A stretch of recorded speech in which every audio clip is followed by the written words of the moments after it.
transformational transaction for 2019 was the purchase of the Shell Foothills lands that put us in a location where we're now able to bring all the supply we need to, as we develop it over the next 4 years, to serve our first train of our LNG project, which is ultimately our goal here is to become the very first LNG terminal on the east coast of Canada and be a big part of the export of natural gas to the European Union.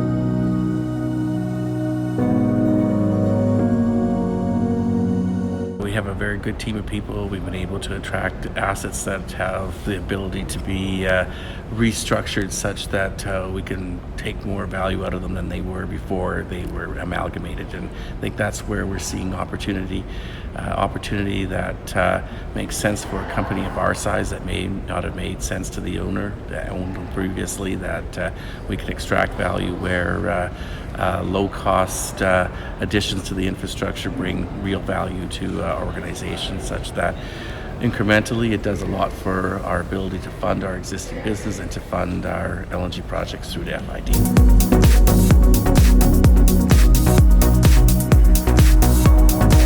Well, our whole reason for Pieridae was to build an LNG terminal, and certainly reaching the final investment decision is our key focus for 2020. And the process is difficult. There is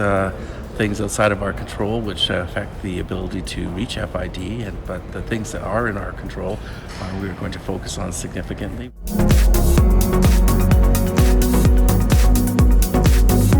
In our scenario, I think we have been good managers of our stakeholders, that particularly the stakeholders that are most affected, the First Nations in Nova Scotia and the residents of the province of Nova Scotia. We have been forthright with them that their primary source of information is Pieridae, not the media, not the internet, and that has been one of the reasons why I think we've had significant support for the project, and that Pieridae has done a good job of sending its message directly to affected parties. How we can improve the global emissions story, I think that is hopefully going to end up in a positive place. The current minister needs to be educated on the value, I think, of the Paris Accord and how Canada can help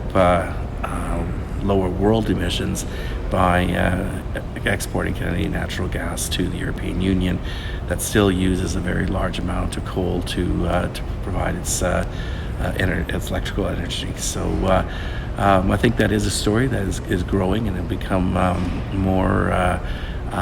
prevalent as we move through the financing. It's certainly going to be a big part of the financing, how we deal with ESG issues, and they are forefront of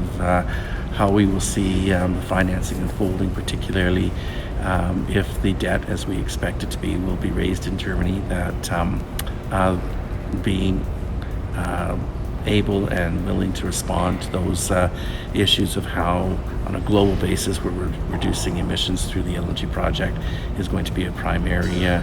of interest to both investors and society as a whole.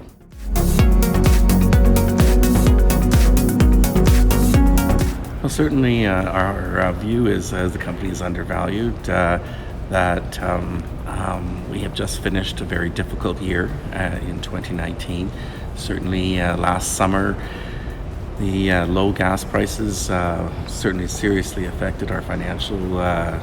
conditions, such that I think the marketplace itself did not see a future for Pieridae, and